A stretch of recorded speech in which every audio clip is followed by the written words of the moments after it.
He's frightened. He's really frightened. He's screaming into the phone. They said, "Sir, we got all the guards out. They've got their weapons pointed at this red-orange pulsating light. It's huge." I went over to talk to my commander because now I'm thinking there's something serious going on out there. Before I could tell him about the phone calls, we'd get a big horn go off. One of the missiles went off alert status, or went from green to red. No go. Can't launch it. And right after that one went down, all of them went down, one at a time. I'd already been trying to get in touch with you and interview you, and then this kind of ridiculous Wall Street Journal piece comes out by this guy named Joel Schechtman. It just seems like a really botched kind of attempt at discrediting you entirely. Why would they come after me? Well, nuclear deterrence is the backbone of our national security. A short time ago, the U.S. military carried out massive precision strikes. You have Xi and Putin closer than they've ever been. Iran and Israel is really a proxy war for this larger global conflict. You have Pakistan having nukes. Think about the amount of al-Qaeda still in northern Pakistan. That could be a failed state at any moment. I am gravely concerned about the situation in Pakistan. If there was ever an explicit disclosure moment, it might occur around us being on the brink. If you have another kind of Cuban Missile Crisis. Between September of 66 and March of 67, we lost 30 missiles to UFO activity. 30. Our next guest was a witness of one of the most spectacular UFO nuclear-related cases we've ever had. He was stationed at Malmstrom Air Force Base in Montana. He was a missile launch officer there deep underground, monitoring a group of 10 Minuteman missiles. In March of 1967, while on duty, he received a call from an extremely frightened topside guard reporting unidentified flying objects. Glowing red lights hovering above the base. You won't believe what happened next. But the UFO appeared to interact with the nuclear weapons. If this were an isolated incident, it would be one thing. It's not. It's a repeating pattern. UFOs show up constantly around nuclear weapons and civilian energy grids. The great journalist Robert Hastings has documented 167 Q-cleared witnesses in his great book, UFOs and Nukes. The link between UFOs and nuclear weapons is ubiquitous and widespread. And our next guest's sighting at Malmstrom is one of 4 different sightings that I am aware of in and around this particular Montana base. This isn't an anomaly. It's a real scientific pattern for those earnestly engaging with the data, for the ones who won't just reflexively look away due to the stigma. Just last month, the Wall Street Journal wrote a hit piece attempting to discredit our next guest. They claimed that this whole event he witnessed was due to an experimental test of a non-nuclear EMP. They cited an EMP model that wasn't even operational in 1967 and claimed that this device was used on our own nuclear weapons with officers like him present. The article made no sense, and it really didn't even make an attempt to make any sense. But it was written by a journalist that says that conspiracies around JFK's death are now fueling a belief in the quote-unquote deep state. This journalist also just wrote an article railing against a psyop that marginalized Chinese COVID vaccines. Suffice it to say, I think we have very different worldviews. But as you'll see in this interview with my next guest, history might not repeat, but it certainly rhymes. In 1967, they also tried to cover this case up using some very bad faith tactics. Luckily for us, our next guest has documented the hypocrisy the entire way. And even though the Wall Street Journal wouldn't let this 85-year-old veteran publish a full response to defend himself, he does so very eloquently here. So without further ado, I'd like to welcome this week's American Alchemist, First Lieutenant Robert Salas. I'm here with Bob Salas. I'm so grateful to be here. I appreciate you having me. I've been kind of citing your experience for the last 2 or 3 years on my show. And so it's really cool to finally be in person and be able to hear it directly from you. And this couldn't be more timely because I had already been trying to get in touch with you and interview you. And then this kind of ridiculous Wall Street Journal piece comes out by this guy named Joel Schechtman. clearly, he's collaborating very closely, probably too closely, with a guy named Sean Kirkpatrick, who's the former head of the All Domain Anomaly Resolution Office. And it just seems like a really botched kind of attempt at discrediting you entirely and basically saying that there was an EMP that was wheeled up to Malmstrom Air Force Base, where you were first lieutenant. You were working in the launch control facility, and that is what explains these 10 nuclear missiles going down. So anyways, it's very timely, and I'm very grateful to be having this conversation with you. I'm happy to talk about this. Yes, I think there was a deliberate attempt to discredit my story. And I've got some theories as to why that was done. What are your theories as to why, or why don't we do this? Why don't we just get into the core details first of what happened, and then Sure. Lott's going to be referencing that, and then from there we can get into theories as to why people are trying to sabotage it. So in 1967, I was assigned to a two-man crew. My commander was Fred Mywald. We were both lieutenants at the time, and we were assigned to Oscar Flight, which is near Lewistown, Montana. No, I take that back. It's near Roy, Montana, which is about 100 miles to the east of Great Falls, and Malmstrom Air Force Base, located near Great Falls. So at this site, we go underground to what we call the Launch Control Center, and that's where we have all the equipment down there to monitor and launch missiles if necessary. So on this particular evening, March 24th, 1967, my commander was taking a rest break. We had a little cot down there, and I was in charge of the entire facility. I get a call sometime in the evening. I don't know when exactly. I was probably close to 9 p.m. or so. It was dark out. And the topside guard, which we call a flight security controller, called down and said, "Sir, I've been seeing some strange lights in the sky overhead, directly over us. They're strange because they're flying very fast, stopping in midair, reversing course, doing 90-degree turns, no engine noise. And, sir, these are not airplanes. Airplanes can't do what these lights are doing." So I even said, "You mean like UFOs?" Because we had actually had newspaper accounts in the Great Falls Tribune of people and like farmers and citizens seeing strange lights in the sky at night that week.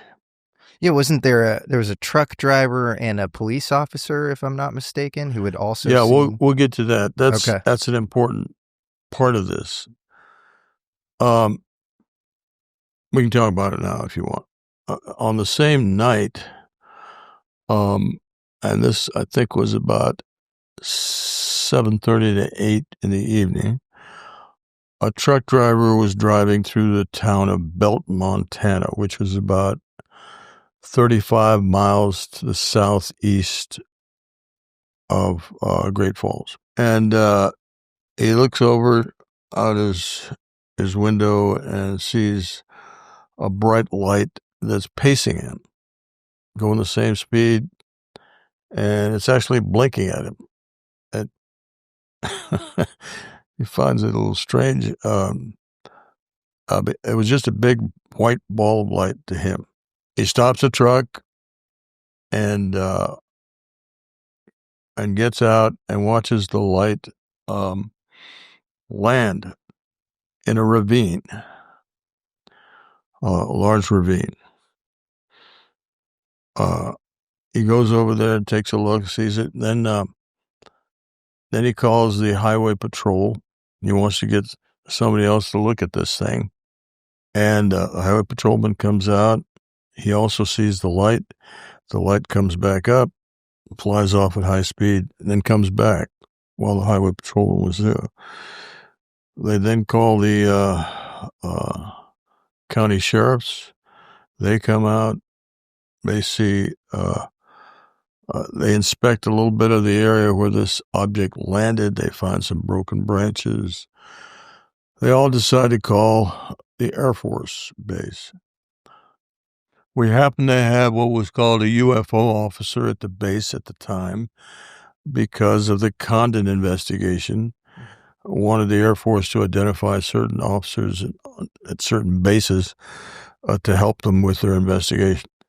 And so they identified this particular guy, a man by the name of Lieutenant Colonel Lewis Chase, who was also the base operations officer. So Chase comes out. I don't know if he saw the object or not, but at that time,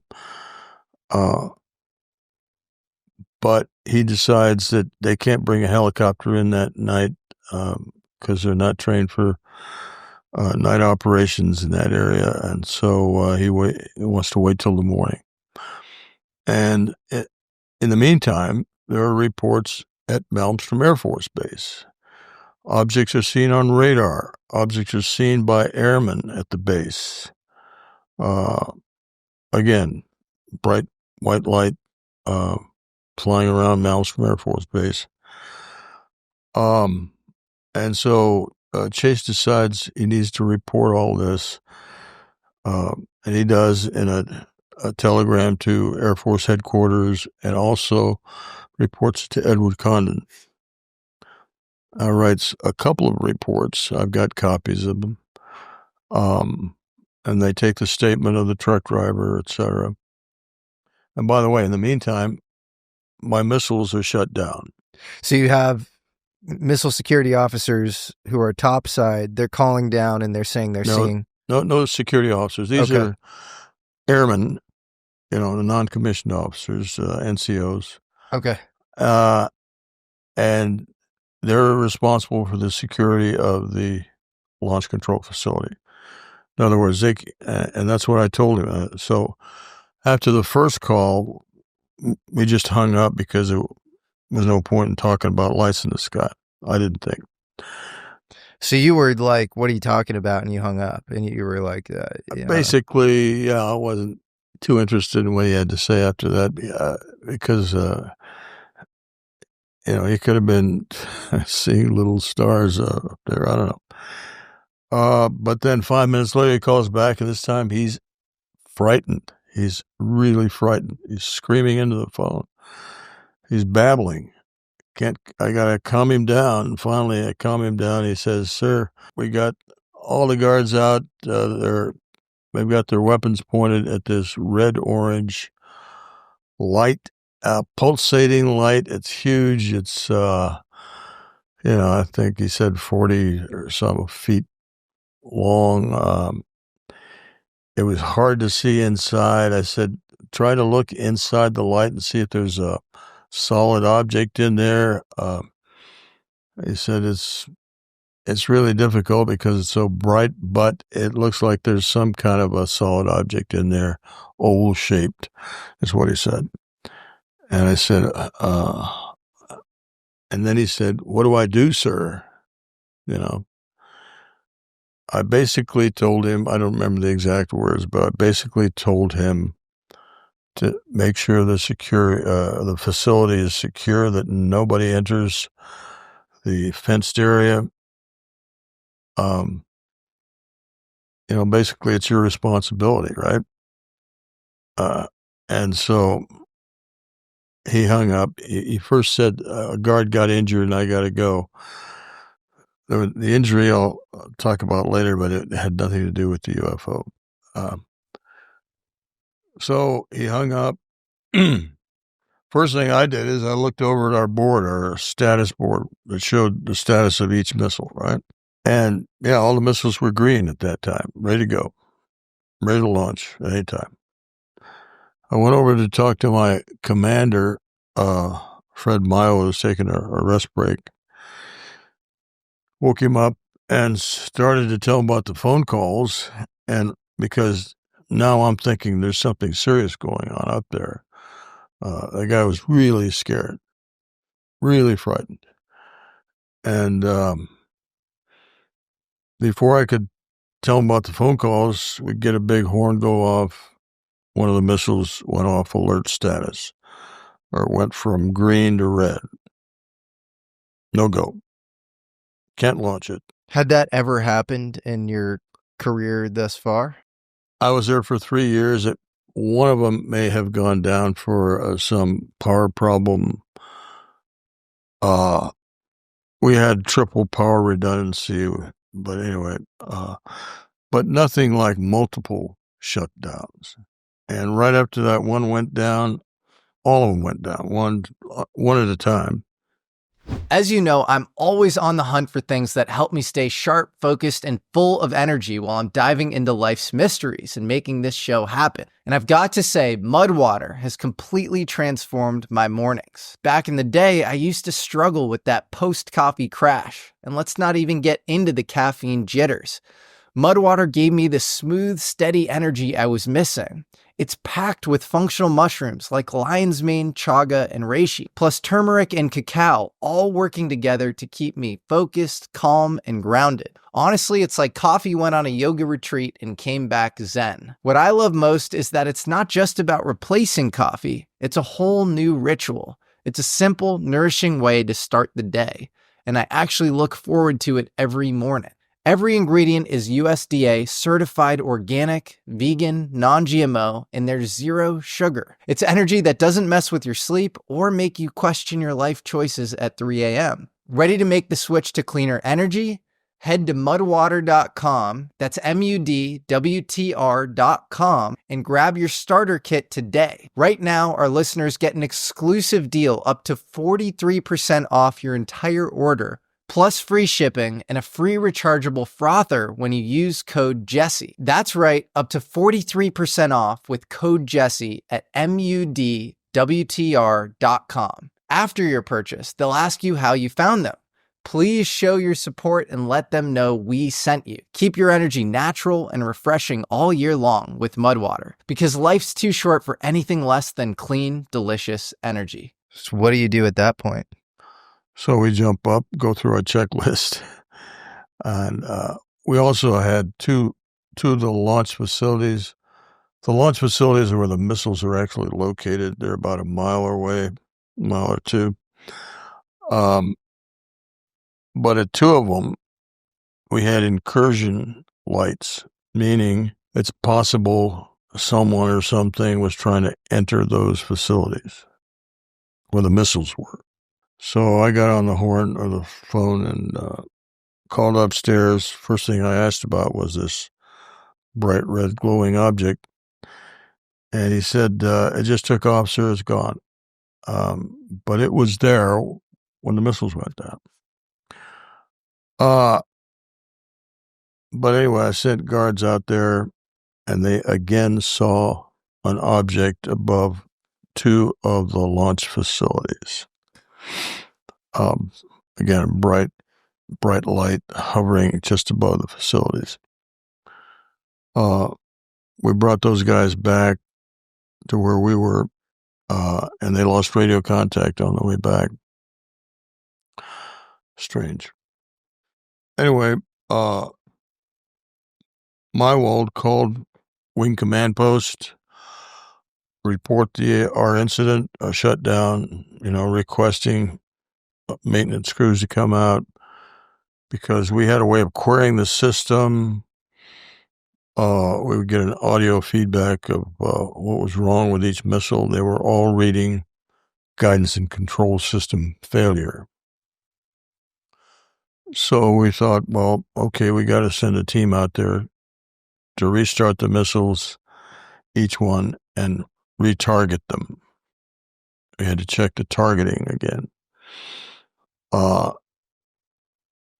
after that call, he hangs up. He turns to me and he says, the same thing happened at another flight. Now, I thought he meant that evening, but what he meant to say was that it happened before, 8 days earlier. And that was what we've referred to now as the Echo Flight Incident. We were at Oscar Flight. And so before we get into the Echo, yeah, go for it. Yeah, but the reason the belt sighting was important was because when Robert Jameson was called at home to come in to the base, he was asleep. He was called, he said, around 10:30 in the evening, told to come into the base because there were missile shutdowns that you need to work on. In March of 1967, I got a call saying a missile went off alert in Oscar flight. Well, that's all the information that was given. They said a missile went off alert. So I had called my team together. We went down to the hangar. I no sooner walked into the hangar, and a friend of mine walked up to me and says, "Have you heard what happened?" "No, I just got here." He says, "Well, a missile, a UFO, was reported over Roy, Montana, which is where Oscar flight was, and all missiles went off alert." And I said, "It's not possible. Couldn't happen." So I went to a place called Job Control, just to confirm this. And sure enough, on Job Control, they have a wall, and they have green lights where all the missiles are on alert. We had 200 missiles at the time. Except for one corner, all 10 missiles were off alert, all 10. The whole flight was off alert, all red. And so then I said, yeah, they were off alert. It doesn't happen. And he was also told that we are on lockdown right now because there's too much UFO activity going on. Like I mentioned, there were overflights of Malmstrom Air Force Base. They assigned me 4 missiles to restart. He says, go ahead, get your team ready, but stay here. Don't leave the hangar yet until we're sure that all the activity out there has ceased and there's nothing else going on. Then we can release you. So I stayed around for the hangar for a couple of hours. And then just before we were released, we had to go into a special briefing. Normally we go into a briefing where they give you what your job is, like road conditions at the time, weather conditions, anything else we may need to know. This time they brought us into a special briefing and they told us there's UFOs out in the area. He said, here's what you have to do. If you're on your road and you see a UFO, let us know by radar and go to the nearest launch control facility. And okay, if you're breaking into the site, just withdraw from the site, give us a call and let us know what's happening. You see a UFO.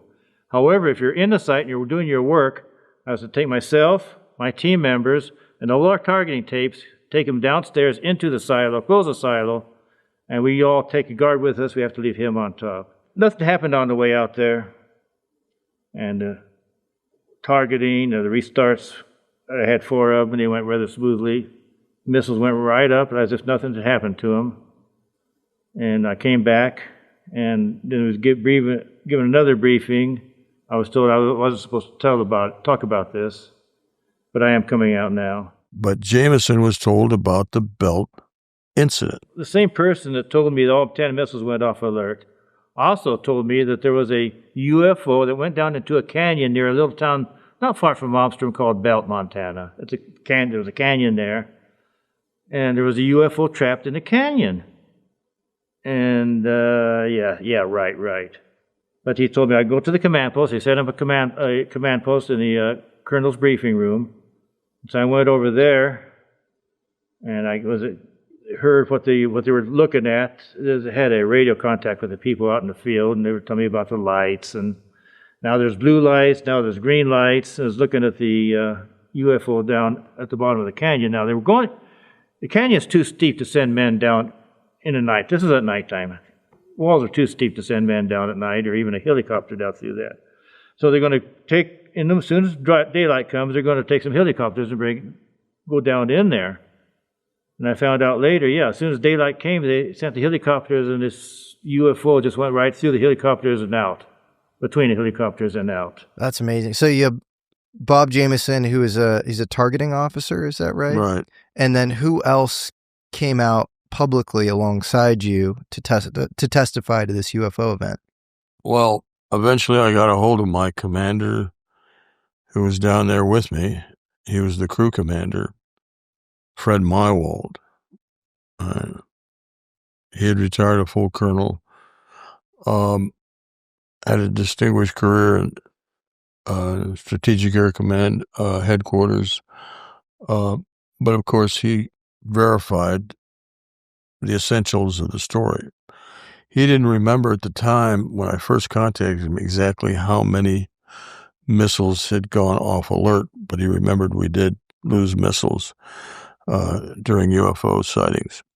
Did you record that conversation, or is it public, or is it just you went to him privately? I recorded it. It's on my website. That's amazing. spiralgalaxy.org. Check it out. All right, here's the sequence I remember. I remember receiving a call first, and the security guard said, I've seen some UFOs up here flying around, and I said, forget it. I didn't believe him. I kind of hung up on him, and then a little while later, I don't know how long it was, maybe 5-10 minutes, maybe longer, they called back, and the guy sounded real scared, and said there was one just outside the front gate, and he also said, I recall, that one of the other guards had gotten injured in some way. I don't think it was from the UFO. I think it was from trying to climb the fence or something like that. And then I hung up, or he hung up because he had to go. This guard got injured, and then I believe you were either getting up or I woke you up, and then some of our missiles started shutting down. Is that right? Mm-hmm. Is that about how you remember it? Right. We got security alarms and problems at a couple of the sites. Yeah. Okay. So I remember the two guards that had gone out to one of the sites finally got back scared to death. We had to relieve them of duty. Yeah. Oh, you mean our guards? Yeah. Oh, I didn't know that. Yeah, roving patrol type. Oh, I see. They had gone out to one of the sites on the LF, and on the way back, they lost radio contact, and we ended up having to send them back to base earlier. I'm not sure what happened, but I don't think they ever returned to guard duty. And what were they scared about? Well, they had seen some crazy things. Then they did? Yeah. They reported that to you? They reported it to the topside guy. Oh, the topside guy, that's right. Okay. Okay. Okay. Well, interesting. What'd you think? Yeah. Does anybody at the time, after this experience, come up with a prosaic explanation as to what's happened? Or is everybody basically on the sort of consensus view that there was UFOs appearing and that ostensibly there's some connection between the UFOs appearing above the base and these 10 missiles going down? There were, one of the documents we received from the Air Force was a telegram or telex about the Echo flight shutdown, right? It names two individuals by name that worked for Boeing aircraft. The SAC headquarters wanted people to do a complete investigation of what happened. They used the words, "This is of grave concern because we don't have any idea what happened." I've got that telex, This was no test. There was no test involved here. SAC headquarters demanded that Boeing do an investigation. And SAC, for everybody, is Strategic Air Command. That's right. Yeah. Yeah. So they viewed this as a genuine UFO event taking down the missiles. Because there were witnesses to the objects being seen over the Echo flight, and also in the case of the Echo flight, they had security guards and maintenance people already on site. They had stayed the night because they were going to work on those missiles, and they reported to Walt Fiegel, UFOs overhead, or lights that they couldn't explain overhead when the missiles went down. The strike team that went out, one of the two, claimed that they saw something over the site. How did they describe that? He just said a large round object Directly over the LF? directly over the site. Let's talk about a guilt-free alternative to alcohol that's perfect for your dry January or any time you want to unwind. Cornbread's organic CBD gummies. These gummies are an absolute lifesaver for my evening routine. They're a natural way to relax, celebrate, or wind down without the hangover. I've cut back a lot on my alcohol consumption over the last few years. For a lot of you trying out dry January or cutting back generally, it's not always easy, but swapping that glass of wine for Cornbread's CBD gummies is a total game changer. It's a simple upgrade to your evening routine that leaves you feeling great the next day without sacrificing the fun. Plus, with all natural ingredients, they're the perfect way to stay balanced. Cornbread hemp isn't just a product, it's a small way to bring balance into your life. Whether you're journaling, meditating, or simply enjoying some downtime, these gummies elevate the experience without any of the guilt. It's like having a moment of calm in your pocket, ready whenever you need it. Alcohol doesn't have to be the default anymore. Whether you're cutting back for dry January or just looking for a healthier way to relax, you've got to try Cornbread CBD gummies. Right now, American Alchemy listeners can save 30% on their first order. Just head to cornbreadhemp.com/Jesse and use code Jesse at checkout. Again, that's cornbreadhemp.com/Jesse, code Jesse. Cornbread Hemp. This is the good life. Yeah, there were many witnesses. In fact, I mentioned the name Ray Fowler. Ray Fowler was a manager working under Sylvania Corporation. Sylvania had the contract for electrical systems at Malmstrom, and he had people working there, contractors working for him, who reported to him that they had seen these objects and that they were involved in the missile shutdowns. So Fowler got this information from his people. He contacts Roy Craig, the chief investigator for Condon, tells him all about it, gives him details, gives him names, dates, places, etc., phone numbers of his people that can confirm the UFOs connection. And Craig says, okay, I'm going to go out to Malmstrom and check this out. So he goes to Malmstrom, and I've got this on audio tape also, by the way. He talks to Lewis Chase, the base ops officer, the base UFO officer. The same guy that went out to Belt, Montana, saw the object out there, wrote two messages, one to U.S. Air Force headquarters and another one to Condon about the activity.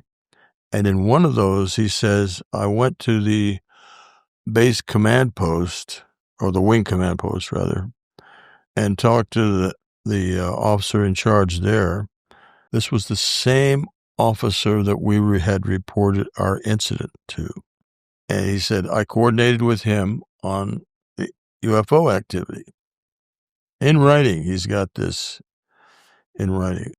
When Craig goes out there to talk to him, Chase, he denies it. The following interview, conducted by Roy Craig, is with Lieutenant Colonel Lewis D. Chase, who is Chief of the Operations Division at Malmstrom Air Force Base, Montana. The interview is being conducted at Malmstrom on October 19th, 1967. Now, right about that same time, we heard rumbles from other areas that something happened here on the base related to the failure of a flight of Minutemen. Just about the 24th of March. And has this any connection with the UFO business? The rumor mill has that there was a UFO sighted by one of the SAC maintenance crew who went out to check out why the flight had lost power. As far as the status of the missile site is concerned here, I can't discuss it, Dr. Frey, because what is on alert, what is not for all periods of time, I shouldn't refer you to other people on that. Yeah. All I can tell you is at the time that we had the reported landing, the whole area here, we had lots of reports on them. But I'm not privy to knowledge of what the status of the missile sites are. You can see this, of necessity, must be classified. And I'm not privy to this type of knowledge. I think the comment that came to us was that some of the maintenance crew who had to check out sites that had lost power, unexplained, had said they saw a white light come down and circle the base in broad daylight or something like this, and then this was denied the next day after it had been, and then a big hush-up sort of thing. You're not aware of anything of this sort? No, this I'm not, because I wouldn't know what the status of the missiles were. Now, how about... Now, understand, it's common for us to have a commercial power failure or something like this. This happens repeatedly, such as commercial power does anyway. And I just have a suspicion that some of the commercial power people there happened to be a power outage someplace, and they tried to tie the two of them together. But this, I wouldn't know. But I would suspect this is a real strong possibility. He denies knowing anything about it. Why did he do that? He did that because he did not want Condon investigators snooping around and putting in their report that UFOs had shut down missiles. Do you think somebody got to him? Like, why did he have some ulterior motive? Why would he want to deny, the committee that he's supposedly working for access to an event that seems like it's their mandate? Because the Air Force organized this whole Condon investigation as a whitewash. It was whitewashed even before they got started. There's a famous letter written by the deputy to Condon, Robert Lowe, who wrote a memo stating that it was going to appear to be a scientific investigation, but indeed they would find nothing. And then there was another letter that Chase had written after having a big meeting in June of '67 with other base UFO officers and the Condon investigative team, stating that the wording, the final wording for the Condon investigation would read, nothing to see here. Yeah, I believe there are letters too between Colonel Robert Hippler of the Air Force and Condon, and basically Hippler's saying, like, I want you to show that this was all a waste of time and money. He's talking about Blue Book, and Condon sort of complying with that. So it seemed like a kind of a hit job from the start. It was a whitewash. Yeah. Yeah.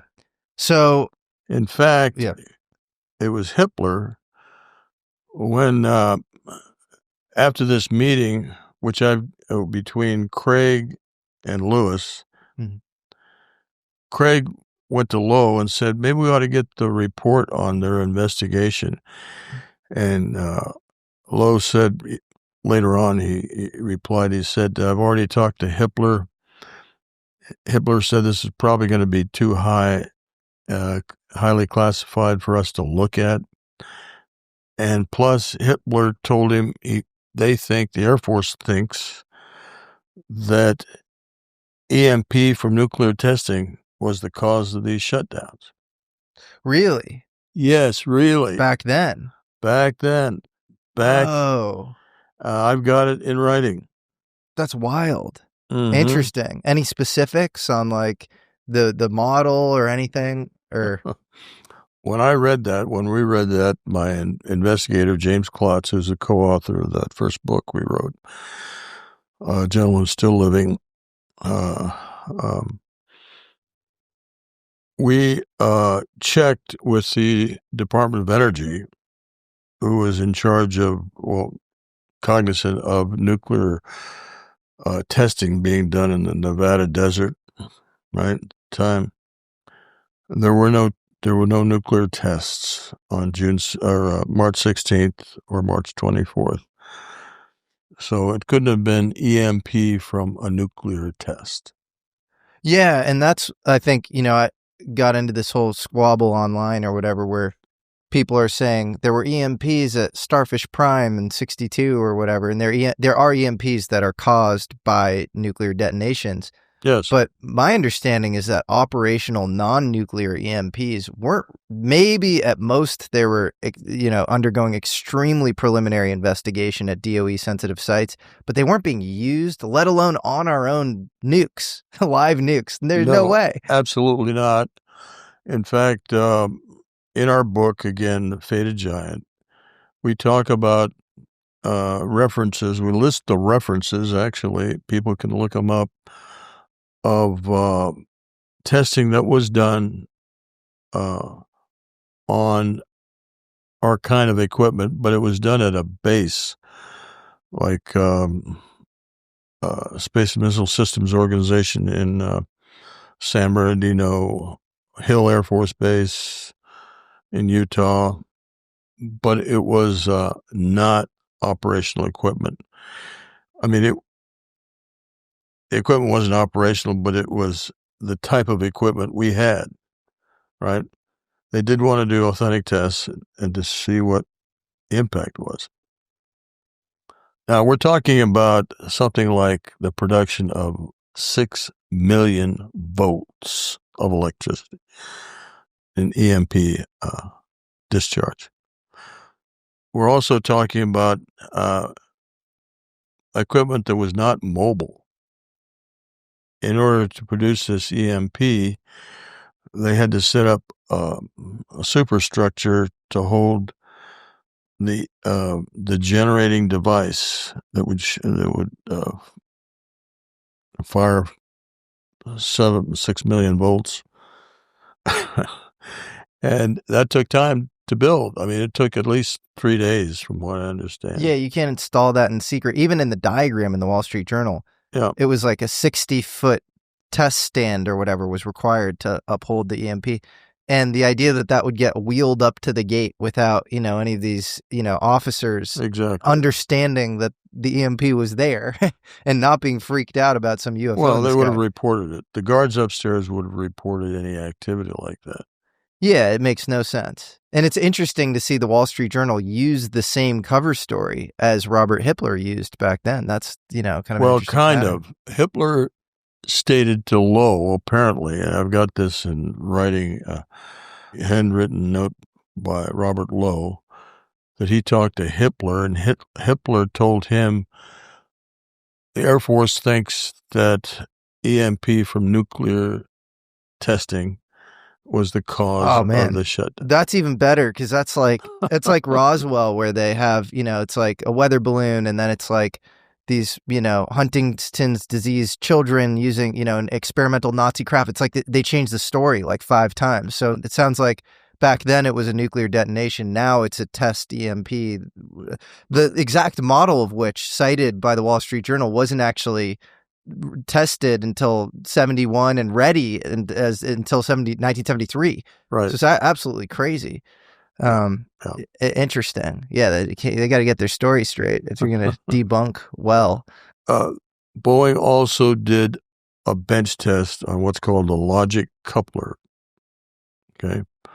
The logic coupler is, think of it as an onboard computer that would take data from onboard instruments after the launch of the missile, Minuteman I. Again, an inertial guidance system. We didn't have GPS satellites up there guiding this thing on target, right? It had to compute how well it was doing to get on target, right? In flight. And this logic coupler would help with that processing. So Boeing took that piece of hardware and did a bench test, and were able to momentarily cycle it off by injecting a certain energy or electrical input, certain frequency, voltage, duration, and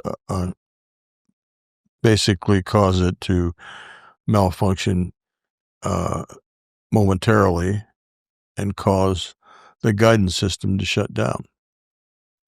Interesting.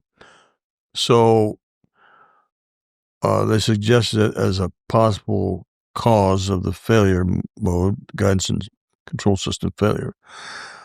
However, they had no idea on how that could be injected into each missile separately within seconds and shut each missile down so quickly. Because number one, we had what's called these large cable, about 8 to 9 inch in diameter. They were triply shielded. They went from the location we were, the capsule, underground for another mile or so, but they were triply shielded against EMI, electromagnetic interference. And so they did say in this report that they think it was an externally caused, it was an external signal that caused the shutdowns, but they could not explain how that signal got into the system. Yeah, so Boeing goes in, they test it, and presumably they're using whatever state-of-the-art methods exist at the time as far as shutting down nukes, and they're going directly after the accelerometers, these inertial mass units, and they can show that they could do it in one, but that doing it simultaneously in 10 is impossible. Right. And they admit to being puzzled afterwards. That's they're brought in as consultants. They are paid presumably to, success for them is explaining it in a prosaic fashion. That's how they're judged, and they're unable to do that. Yeah, they were identified. These two, the individuals that did this testing were identified by SAC headquarters by name. They wanted those two people to do these, to do part of the investigation.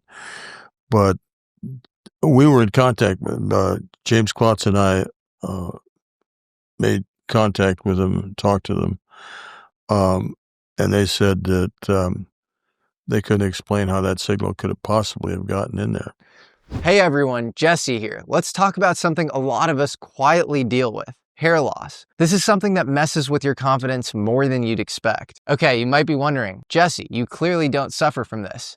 It's true. The biggest issue I face is hat hair. I actually have very thick hair, but one of my good friends deals with hair loss. So when iRestore sent me their iRestore Elite, I gifted it to him, and I've been amazed at the results it gave him. The first thing that stood out to him is it's comfortable and easy to use. You just pop it on while reading or working, and it does its thing. This isn't some gimmick. It uses 300 lasers and 200 LEDs to deliver clinically backed red light therapy straight to the scalp. This is the best way to stimulate hair growth. Over the past few weeks, I've seen noticeable improvement with my friend. He says that his hair feels thicker and healthier, and it's improved his overall confidence in life. The iRestore Elite uses triple wavelength technology and Lumitech red light therapy. It's engineered for deeper penetration and broader coverage. That means more stimulation to hair follicles and better, faster results. And look, if it doesn't work for you, they offer a 12-month money-back guarantee. I've never heard of a money-back guarantee that lasts that long. Try it consistently, and if you're not happy, they get you your money back. Of course, the restocking fee applies. That made it a no-brainer for my friend. So give yourself the gift of hair confidence this spring. For a limited time only, our listeners get a huge discount on iRestore Elite when you use code Jesse, Jesse, at iRestore.com. Head over to iRestore.com and use code Jesse, Jesse, for our show's exclusive discounts on the iRestore Elite. Please support our show and tell them we sent you. Hair loss is frustrating. You don't have to fight it alone, thanks to iRestore. How did you, after that, did you live your life differently outside of having experienced this highly anomalous event and probably being questioned about it and wanting to get the message out that maybe we're not alone? Outside of that, did it change your perspective on life or, change your view, your worldview in any kind of profound ways? Well, I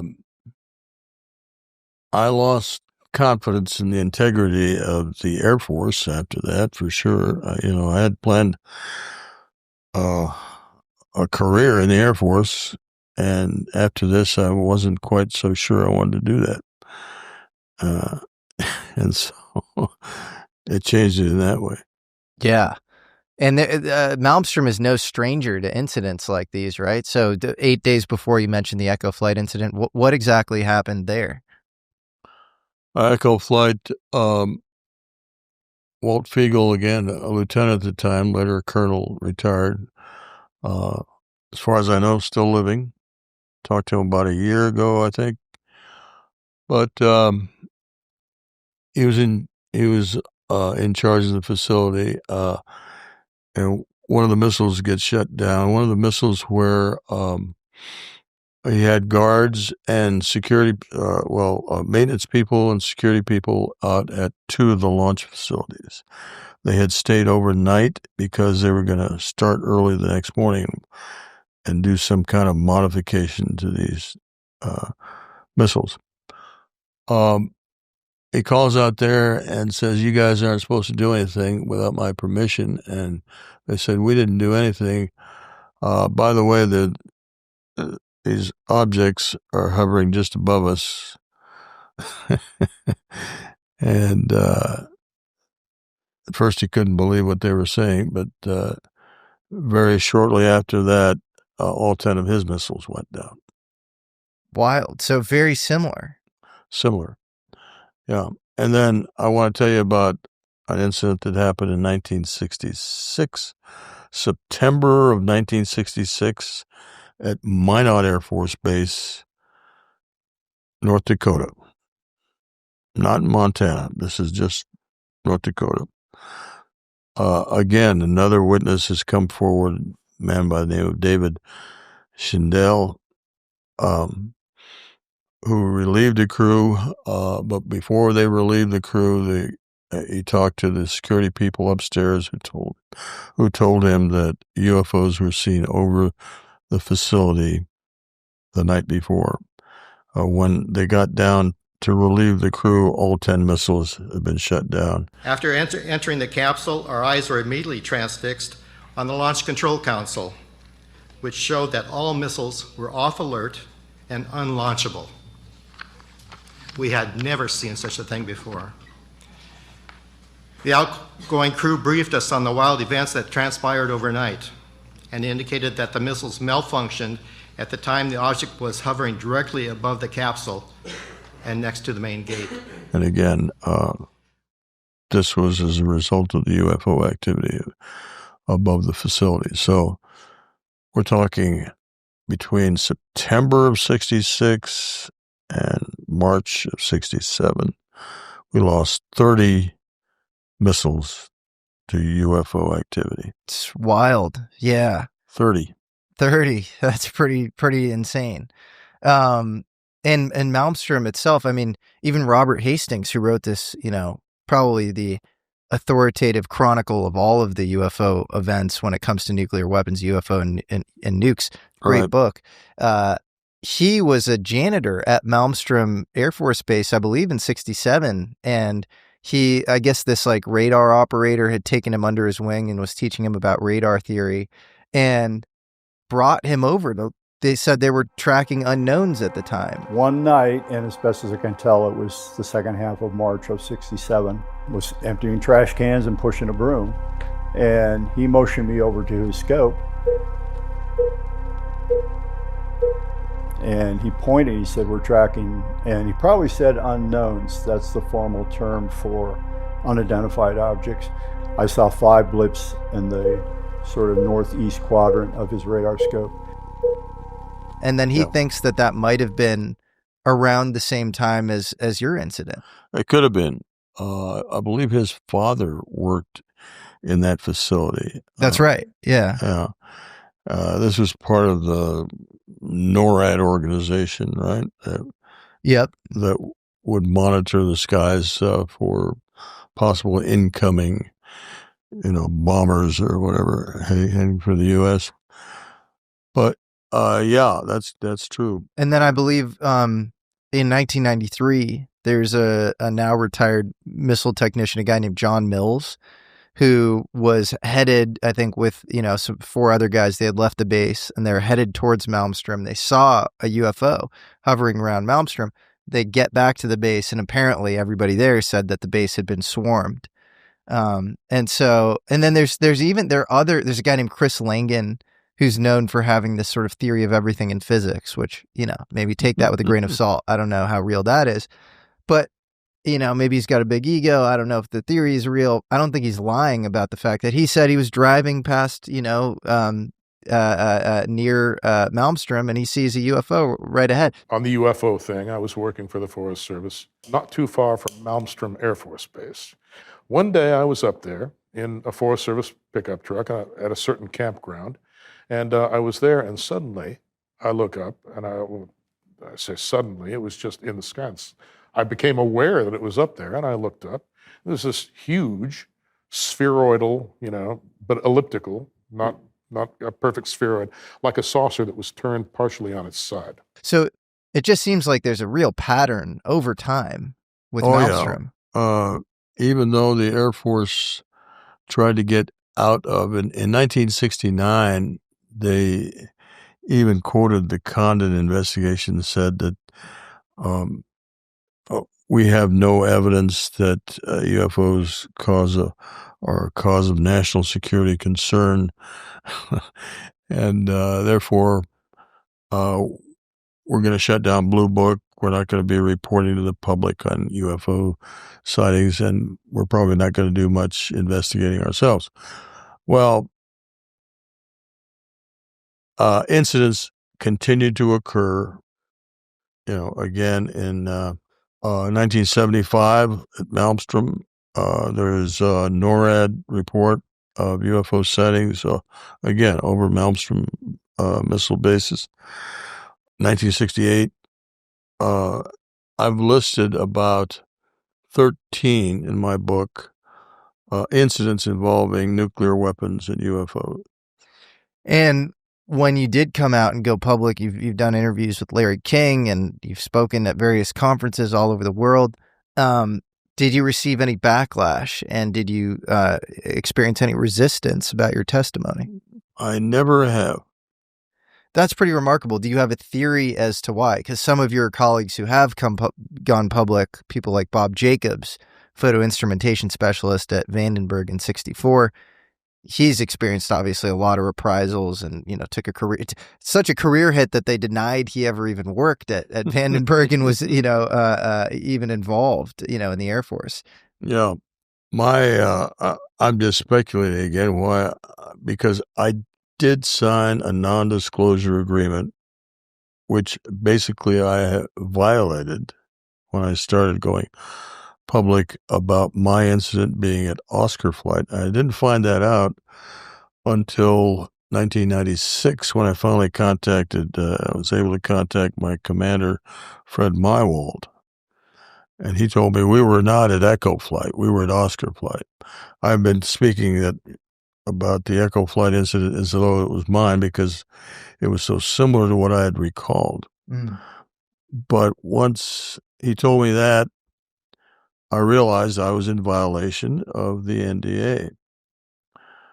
And I had to make a decision as to whether I should shut up, no longer talk about it, or keep going, keep talking about it. And I decided to keep going. Did they make you sign an NDA around this specific incident or just working? Really? Yes. And that's what everybody says. That's what Mario Woods says. That's what, everybody who experiences the incident right after they make you sign an NDA. Right. And do you remember what the NDA said or like what that was like who came up to you and said you have to sign this? Yeah. Right after we were relieved by another crew, after our incident occurred, we were ordered back to the base to our squadron commander's office.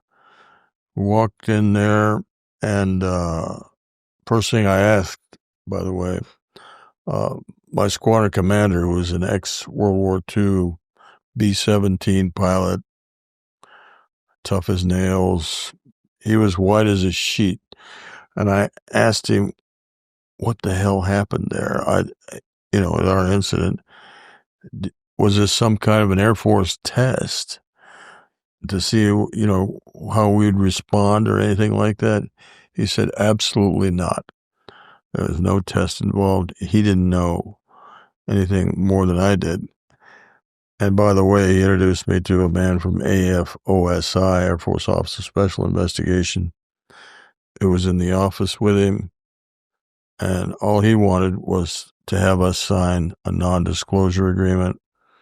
I complained about that because we already had above top secret. If they told us not to talk about this, we wouldn't, But that seems like a recurring pattern is an Air Force Office of Special Investigation agent always shows up around nuclear UFO incidents and then swears you to secrecy. Right. So that's, it just seems like this pattern. That's fascinating. They want to clamp down on witnesses. Are you familiar with, have you heard of the Pentacle Memo? Do you know what that is? No. So this was Jacques Vallée, who was kind of J. Allen Hynek's assistant, Blue Book. Obviously, J. Allen Hynek is this, Northwestern professor, astronomer. So Jacques Vallée is looking through the Blue Book files, and he finds this thing called the Pentacle Memo, which is this guy named Howard C. Cross, who is a guy who works at Battelle Memorial Institute. And he is writing, basically saying, like, we have all these sensitive sites around which UFOs are showing up regularly. And we know that these hotspots exist, and Battelle is going to do a more surgical, real investigation of these things, while basically, Blue Book is going to go on doing its kind of front-facing kind of BS PR job. And Jacques Vallée, and apparently this couldn't get brought up around the Robertson panel. Like you were not supposed to bring this memo up.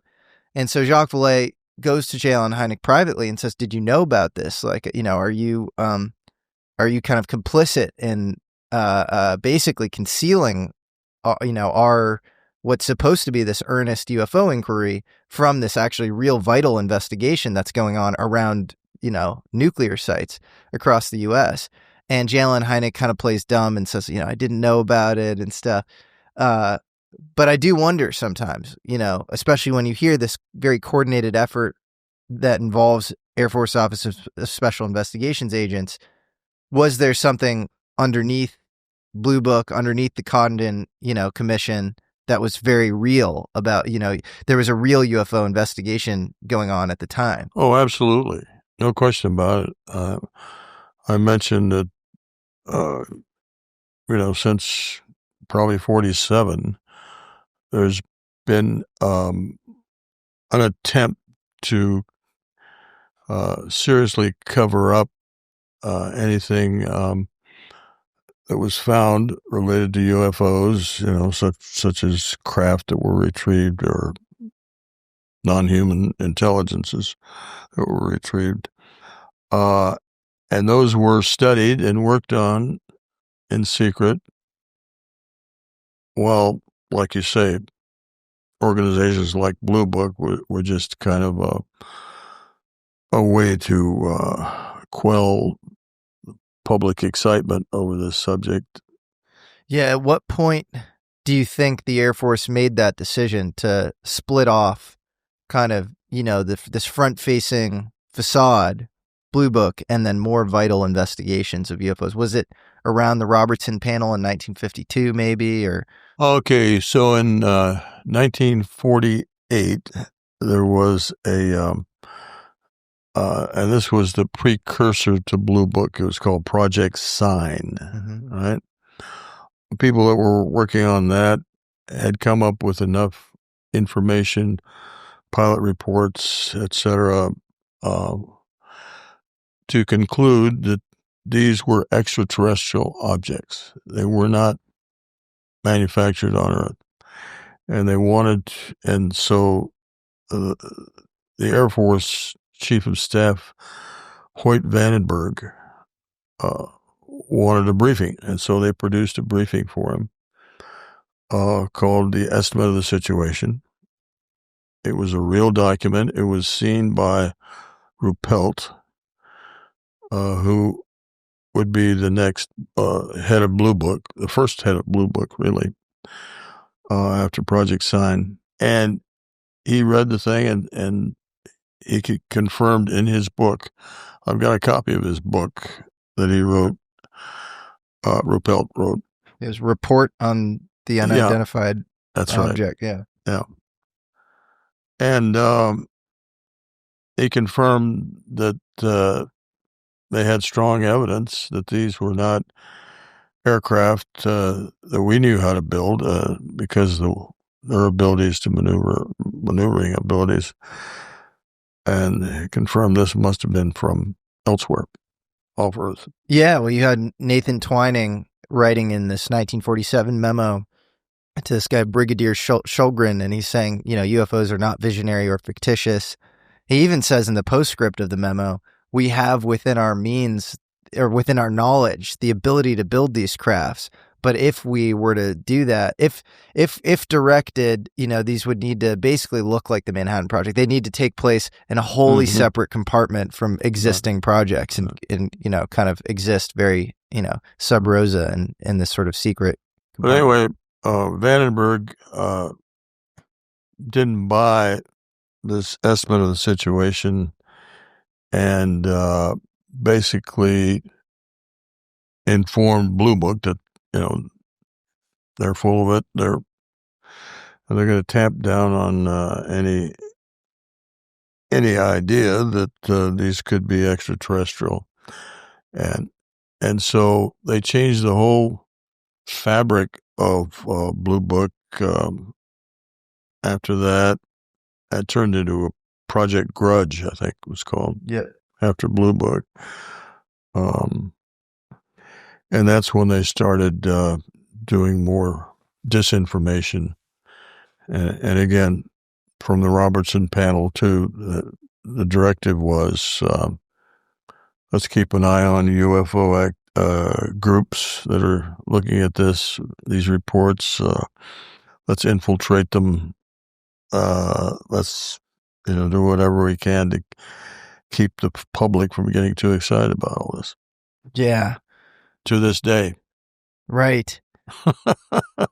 So we just talked about the Condon Commission, which was a very interesting, supposed to be this impartial study that the Air Force was supposed to have no involvement with. And, they were going to objectively evaluate the results of Blue Book. I think we both know that might actually not have been the case. It might have been sort of a bad faith effort. Talk to us about that, because I didn't even realize, I've been talking about your story for a while because it's such a remarkable case. And I didn't even realize how much the Condon Commission kind of tied in, with the officer there. And yeah. Well, let me just start with this. In 1949, I believe it was, J. Edgar Hoover wrote a letter to Congress. I'm not sure it was McCarthy or not, but in that letter, he identified Edward Condon as, and I'm paraphrasing, nothing less than a Russian spy. I've got a copy of that letter. And so Condon, who had been actually part of the Manhattan Project, he was number 2 man under Oppenheimer. But there was a security issue. I don't know the details of that, but he was asked to resign from the Manhattan Project because of some security issue. And so he did resign, but later he was appointed, I'm not sure the agency, but by Truman, he was appointed to some head of agency. And then this letter comes out from Hoover, and so he was questioned during the McCarthy hearings, and eventually he lost his security clearance as a result of that. And so he went to work for the University of Colorado as a physicist. He was a very good physicist, well respected. And at some point, I think this was someone who knew him, Lou Branscombe. Lou Branscombe, yeah. Yeah. He came to visit Condon and said, and this was in the around 1966, I think it was. He said, it's been a while since since you lost your security clearance, maybe it's time you reapply to see if you can get that clearance back, because I know you want to do some research and get some government funding for it. And he said, well, he wasn't sure this would be successful, but Branscombe told him, the Air Force needs someone to head up this UFO study, and it would help if you accepted that. It would probably help you get your security clearance. Anyway, that's the background. I don't know what actually happened there, but Condon actually gave an interview to the Physical Society, or Physical... American Institute of Physics. Thank you. American Institute of Physics. He gave a long interview, and I think this was discussed in that interview. Yeah, well, it's funny. In that interview, he talks about Lou Branscombe just randomly goes up to him. He says, hey, maybe you should get your security clearance back. No explanation. And Branscombe is deep in the kind of defense, elite apparatus of the U.S. at the time. He's a part of the Jason Advisory Group, which is, this group that's meeting in Santa Barbara, talking about the most kind of elite frontier weaponry, defensive and offensive. And so he goes to Condon and says, maybe you should get your security clearance back. The interviewer in this American Institute of Physics interview with Condon then says, why'd you need your security clearance? Like, if all of this stuff was bogus, were you, reviewing any sort of classified material as part of the Condon, commission? And he gets very awkward and he says, well, maybe there was a video or two. I don't really know, sort of like walking back, his stuff. Right. And it's interesting. I didn't know that about the J. Edgar Hoover letter about him, but I did know that a guy named Guy Hoddle, who's an FBI field agent in Washington, is basically creating a dossier on Condon throughout the 50s after he loses his Q clearance. Mm-hmm. And he did clash with Leslie Groves 6 weeks into the Manhattan Project because he wanted, more openness around nuclear stuff. And so that's why he was fired. And so that brings up this line in the movie Oppenheimer, where Leslie Groves' character, he says, I didn't hire Oppenheimer in spite of his communist sympathies. I hired him because of them. And I think about this guy in Condon who's been marginalized. He's lost his Q clearance. They said that, he had labor sympathies in the 20s or whatever. And then they just randomly give him his clearance back. They have all this compromise on him through Guy Hoddle. Mm-hmm. I mean, I couldn't pick a better person to do your dirty work as far as kind of doing a hit job on the whole UFO thing. Right. It's fascinating. Right. Also, he wrote the McMahon Secrecy Act, which was in 1946. Mm-hmm. A lot of the language in that act worked its way into the Atomic Energy Act of 1954. And so he's kind of laid out the secrecy protocols for UFOs. And then, so it's this weird history with Condon. It's just fascinating. Yeah. Do you think that that's going on at all today? Because you have this Wall Street Journal article coming out saying that an EMP was somehow wheeled up to Malmstrom in plain sight of all of these people who claim to witness a UFO. They don't even report on the witnessing of the UFO. They just discard that entirely. It just seems like a hit job. Like, this doesn't seem like an earnest, impartial accounting of the facts that you relayed to them. Yeah, let's talk a little bit about that. Why would they come after me? Well, I can think of the rationale that would go this way. The basis of our national security, so says the Department of Defense on a yearly basis when they put out their nuclear posture review. It's basically a statement about nuclear weapons, is that nuclear deterrence is the backbone, the basis of our national security. Nuclear deterrence. So if I start, coming forward and speaking about strange objects that are able to disable our nuclear weapons,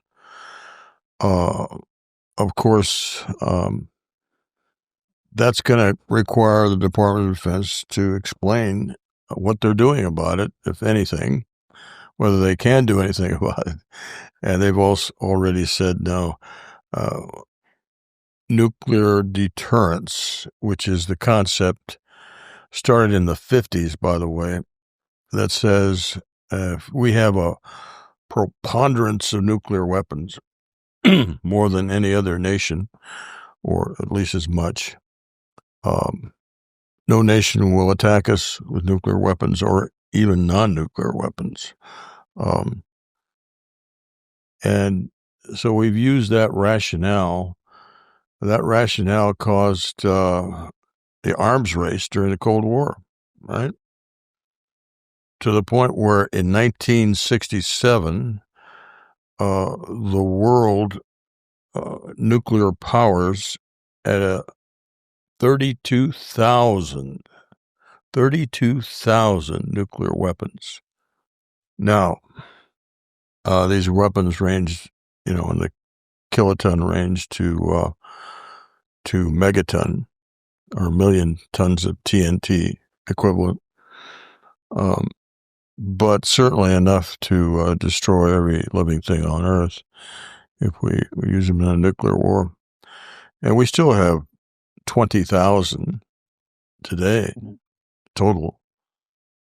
We've got 9 nuclear nations, and everybody's afraid now that Iran will get one. That's right. And the fact is that, with an effort, nuclear weapons could probably be accessed by any country that really wants them, because the technology's out there. How to build a nuclear bomb is out there. In fact, I once saw a website that went through all the details on how to do that. Jesus. Yeah. Yeah.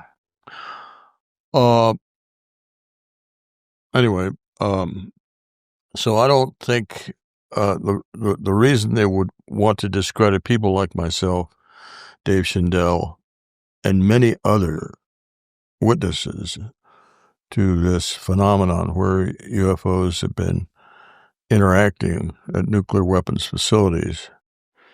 I've only touched the surface with those 13 that I mentioned in my book. There have been many, many others.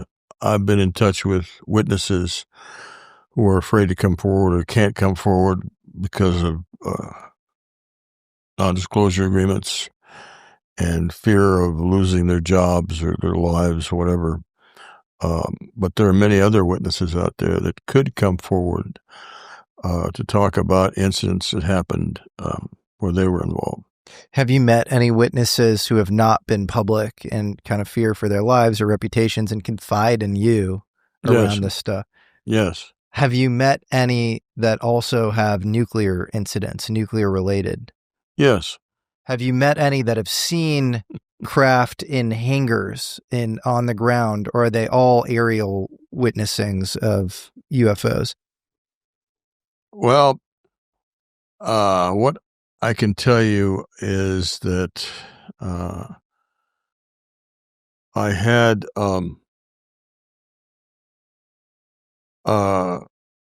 something happened to me where I met one of my friends from the Air Force Academy, who indicated to me that he had actually flown a craft similar to a UFO that operated under similar principles. Wow. Was in his belief it was of non-human origin, or it was like in some sort of gravity modifying craft that we had built?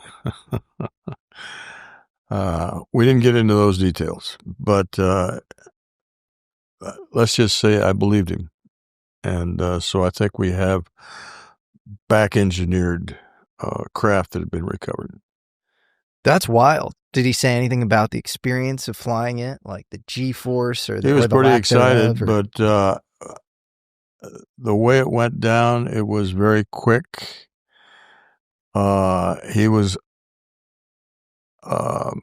He didn't want to go into details. Obviously, this was highly classified. And he was concerned about my knowing about it after he said it. But you feel like he was trustworthy?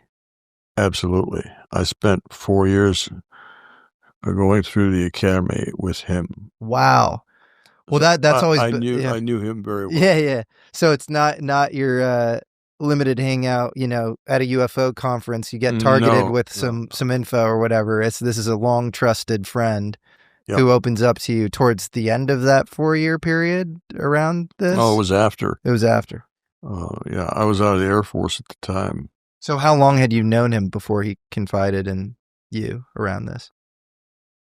Well, I'd say, we went through 4 years together, and this was about 10 years after graduation. Well, I won't push you farther, but if he wants to go public at any point, I would talk to him. That is fascinating. Yeah. But let's just say I know other witnesses who could come forward and validate some of these things. It's so interesting. I mean, yeah, clearly, even you look at Robert Hastings' book and you have 167 Q-cleared guys who all had to sign NDAs immediately after their sightings, many of whom faced career reprisals.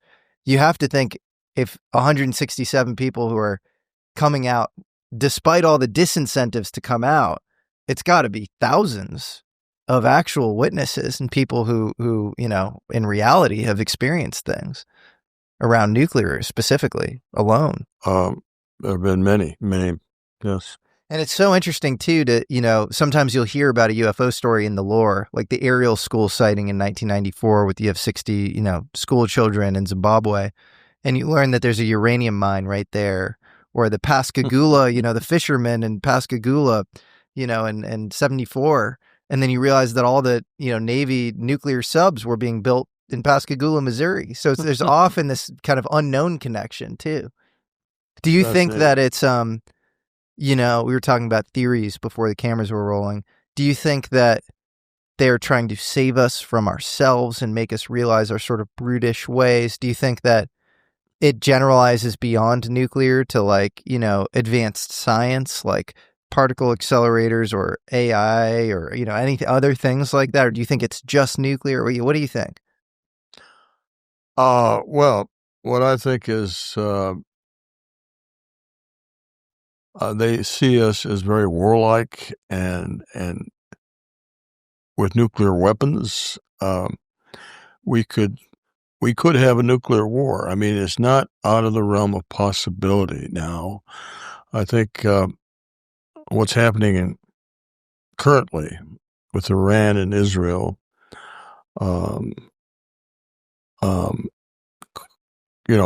we can all visualize how that could escalate into the use of nuclear weapons. Go for it. No, what were you going to say? We also have Pakistan and India who are at war with each other, both nuclear powers. Russia has threatened to use so-called tactical nukes against Ukraine.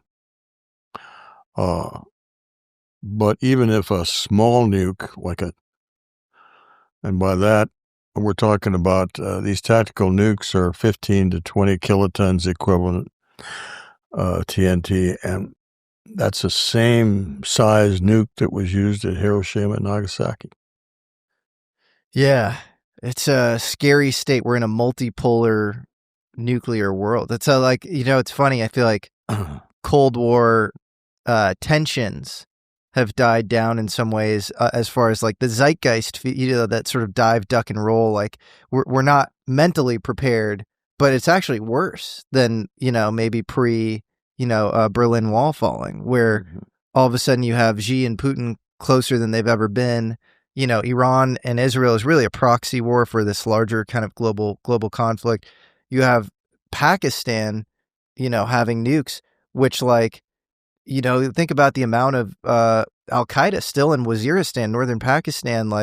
that could be a failed state at any moment. I think Obama was quoted as saying that keeps him up more than anything at night, that Pakistan becoming a failed state. So the amount of threat vectors around nuclear specifically are growing. And sometimes I think, I don't know if you think this too, that like if there was ever an explicit disclosure moment, it might occur around us being on the brink. If you have another kind of Cuban Missile Crisis or an event where nukes are about to go off and you have more explicit intervention, like the intervention you saw at Malmstrom in 67, but around missiles that are maybe about to go off or something, that might bring the, kind of collective world into a greater understanding around these things. I don't know. So in 1914, H.G. Wells wrote this book called The World Set Free. And in that book, he talks about the construction of an atomic bomb. Yeah. And not only that, but he talks about, in different terms, but the generation of energy or electricity from a nuclear reactor. He even predicted dates which are close. The first nuclear reactor went online in Russia in 1954. And I think he mentions in this novel, The World Set Free. It happened in 55, I think, in this book. But he even talks about the first time on the splitting of the atom and something like the transmutation, which occurred, creating two different elements by the splitting of the atom, which actually happened. That was happened to be a Nazi scientist by the name of Hahn, I think, who did an experiment in 1938 and was first to split the atom. And plus they detected a certain amount of energy from that reaction that could be enormous if many atoms were split in very short order, which was a chain reaction, right? Which was later done. But anyway, this book became the reason that it was brought to the attention by Einstein and another fellow whose a name I can't remember right now, but they wrote to FDR for a meeting about the possibility that Germany could build an atomic bomb. And that's what started the process of having our own program, the Manhattan Project, to beat Nazi Germany to the bomb. Yeah. It's so fascinating. Yeah, the history is so amazing. And, the Germans really seemed ahead of us for a while. They were worried. Heisenberg was known as this genius at the time, and he was running the German program. Right. And then Luis Walter Alvarez at the Livermore lab, figured out that, maybe we could do this too. And then it seems like they went off on the wrong path and really started experimenting with this heavy water engine, this sort of deuterium. Right. And that ended up not working out. But who knows? This is really trippy and weird, but it's just a connection I made, is a lot of the rumors around, UFOs and how they fly involve a deuterium reactor, in the middle, like a heavy water engine. And so I wonder if, one timeline is like super destructive where we figure out the nuclear bomb, and then maybe Heisenberg was like onto something that involved civil side propulsion or something, and then that's what the ETs or whatever these beings are, the non-human beings are flying around in. Right. Well, I like to conjecture that since these are very advanced beings, if they were able to travel intergalactically or from another star system, that they've been through this process of developing weapons of mass destruction, maybe fought wars themselves, but were finally able to determine how to live in peace with their neighbors, and they want to see us accomplish the same thing and get rid of our nuclear weapons and try to learn how to live in peace. Yeah. Is there a science fiction book that most accurately describes your worldview? Or do you think, do you have a sense of the intention of the non-human intelligence? I mean, it sounds like you think that they're trying to kind of wake us up a little bit, but. Well, I mean, to me, I'm just using logic. I'm thinking, if they're so far advanced than us, they must have been through the same evolutionary process or a similar process where they had difficulty dealing with other groups, other life forms, and possibly had wars like we have had, and they can see where we're headed if we keep down this path. Like I said, the Department of Defense uses this idea of nuclear deterrence, or having a nuclear weapons program that's greater, better than anyone else, as a means to protect our national security. That's the basis. And so they want to keep the nuclear program going with nuclear weapons, and put the fear in everybody else that might try to attack us. But that's not sustainable. That's not a sustainable program if other countries feel the same way, right? Because they're going to want nuclear weapons too. And they have. Yeah, it's a scary time. Right. It's hard to say where this all leads or goes. But like, probabilistically, if you don't have non-human intelligence in the mix, then you'd assume some sort of nuclear calamity, near term. Like, it's hard to say that, like, if you have, what'd you say, 20,000 nukes now, and, approximately, and increasingly kind of balkanized, complex web of alliances, and with tensions rising. Right. It doesn't feel good. No, it's not good. Yeah. And so that's why we have to make the effort to try to abolish them worldwide. The SALT, I think it was, it's called the New START Treaty, when President Obama was in office, actually signed a treaty with Russia to reduce the number of operational nuclear weapons. I think it was 1,500 each. So each country would have 1,500. And then work towards reducing them till we got to zero, both the U.S. and Russia. And of course, there was a inspection regime where they would send inspectors here. We would send inspectors there to see what was going on in each country with the reduction of nuclear weapons. So there was an active program to go to zero between two of the major players in nuclear weapons.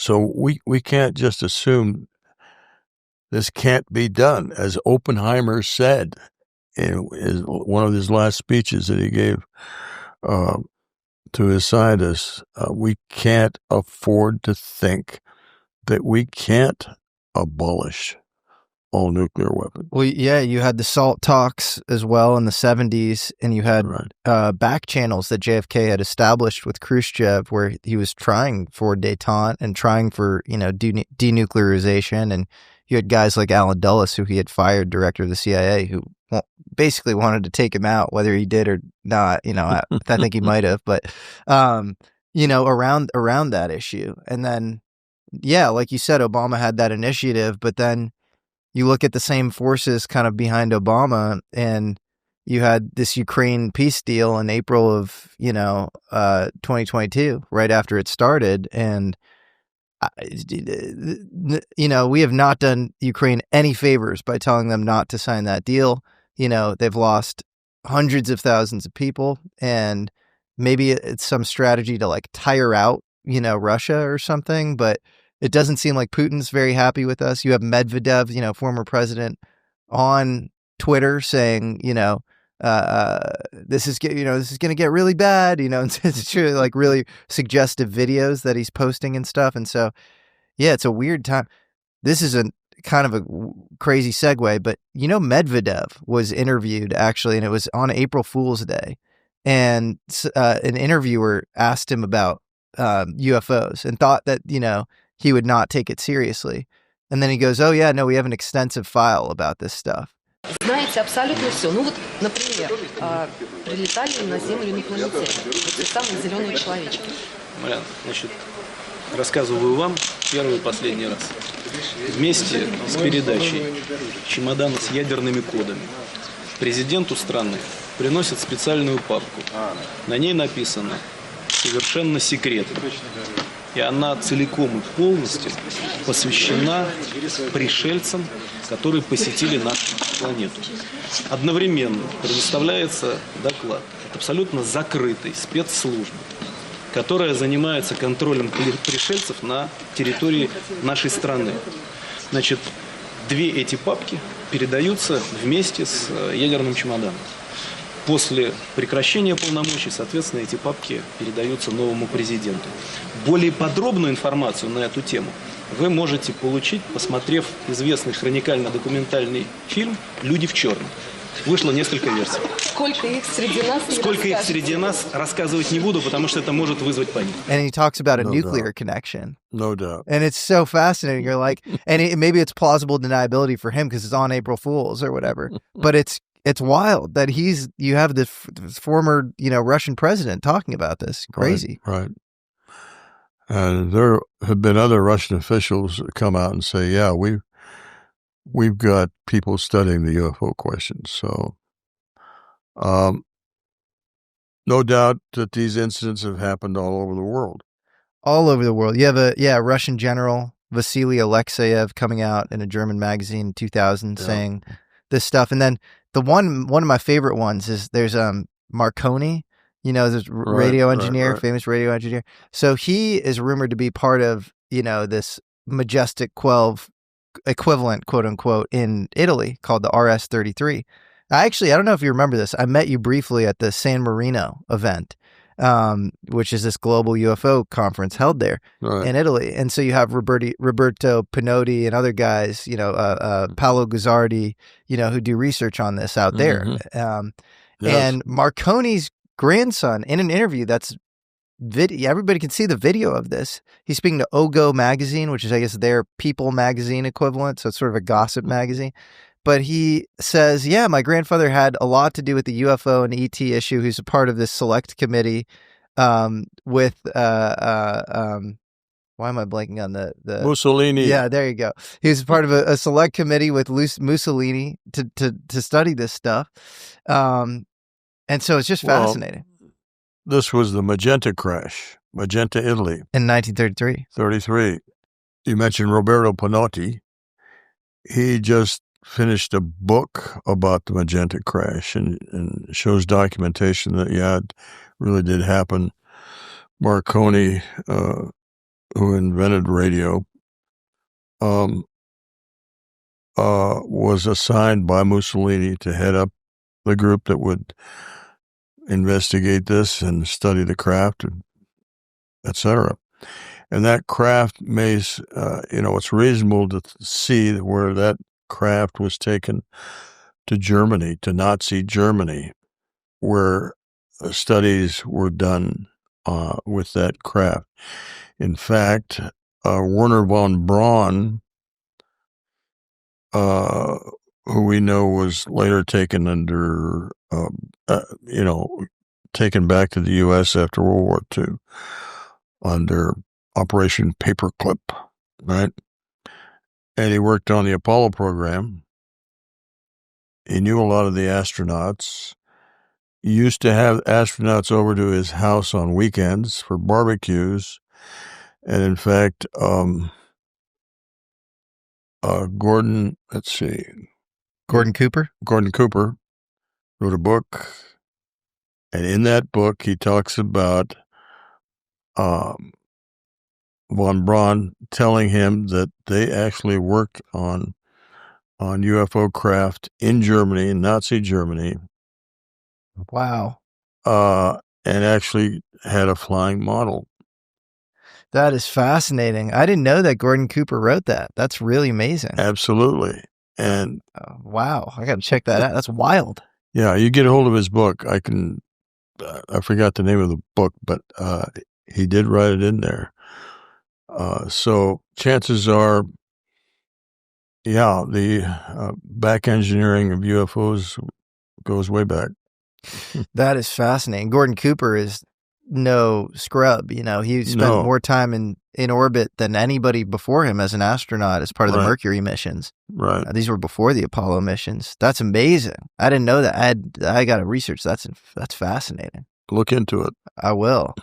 Yeah, because Wernher von Braun pops up in these stories. Edgar Mitchell says that he, comes to him and says, he has knowledge of this stuff. And apparently he was involved in Edgar Mitchell actually doing these sort of remote viewing parapsychology experiments, in space and stuff. Mm-hmm. So there's tangential there, all these anecdotes, but that's maybe the most interesting anecdote of them all, that he said he was directly involved in reverse engineering craft. Right.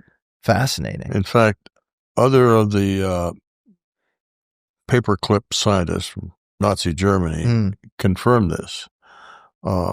Again, during these weekend meetings with some of the astronauts. Well, Wernher von Braun's mentor is a guy named Hermann Oberth. And Hermann Oberth is on video speculating about UFOs. He says, the existence of UFOs should make anybody question reality. And then he talks about, time manipulation involved in UFO travel. And he was openly very interested in this stuff. So, and then he actually, as part of Paperclip, comes to the U.S. to work as part of Conveyor Bell as well. So, yeah, it's fascinating. How do you evaluate? Because you obviously are very high conviction on your own experience. You have all these, your kind of, brothers in arms with the nuclear experiences, where I'm sure you have to slap a pretty high probability on those being real, given your own experience. You have a bunch of new whistleblowers now coming out in other contexts saying they've worked on programs or seen things. How do you evaluate those? Well, like I said, I from personal contact with a friend of mine, I'm convinced that we have back engineered recovered craft, and even flown some models of that. So I have no doubt about that. The genetics studies, or the studies that have been done on tissue of these beings that have been recovered, I think that has been done. There's been reports of that, good reports, and by individuals, and so and all that's being hidden from the public. Yeah. Do you have any hope of any of this stuff coming out at any point, or do you think it's just so locked down and tightly controlled that we never get to see what a craft looks like? We don't understand its flight principles. At most, certain things leak in sort of these limited, managed ways. What do you think? Well, let's just say I'm hopeful,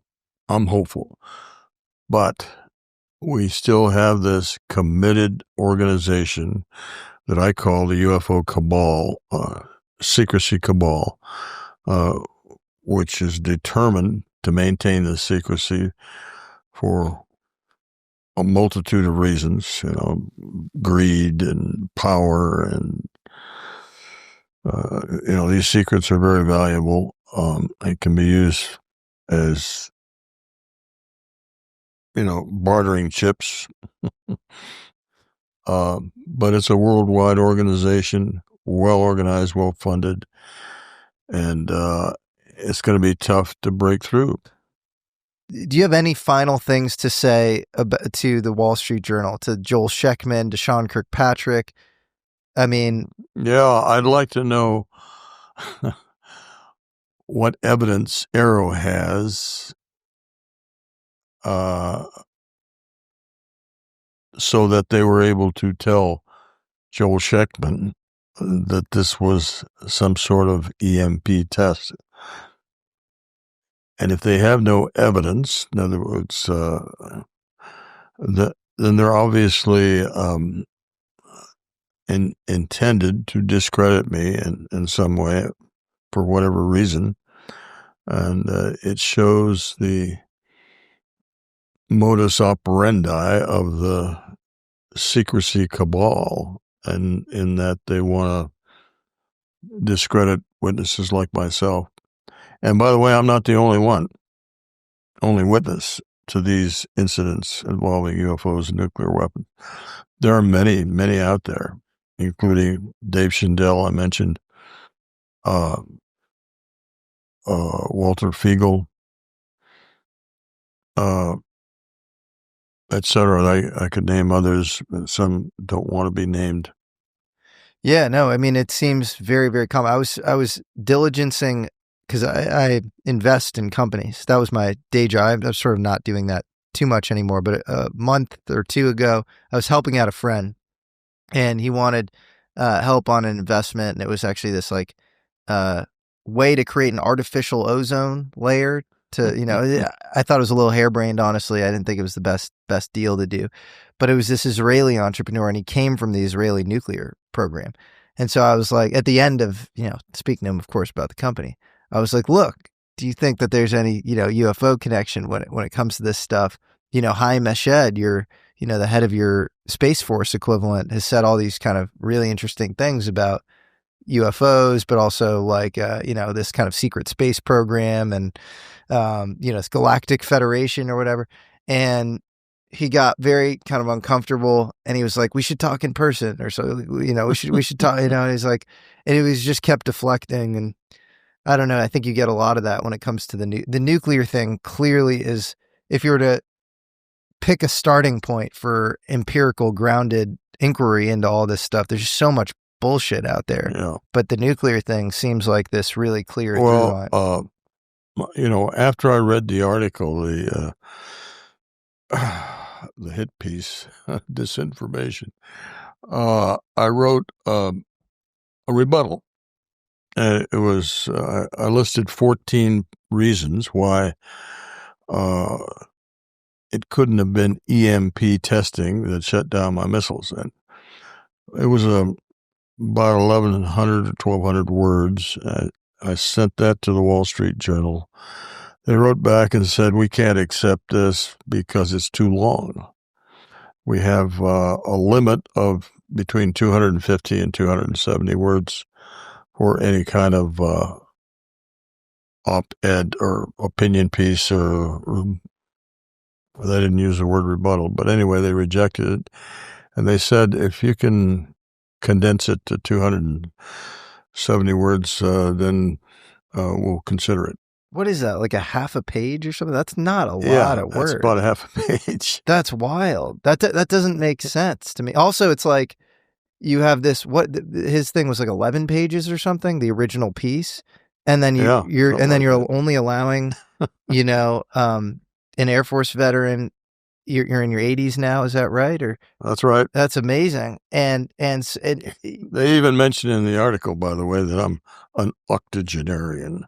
I don't know what that has to do with anything, but well, what a sucker punch though to somebody who served their country to say that this bullshit cover story about an EMP, not include any of the details around people topside actually seeing UFOs. All of the other cases, the Oscar, the Echo flight case 8 days before, and all of the cases since at Malmstrom, just ignore all of that and then allow you to publish something that is literally 5% the length of their original piece. That's absurd. I agree, but I made the effort and sent them a 270-word rebuttal. And just this morning, I'm sorry,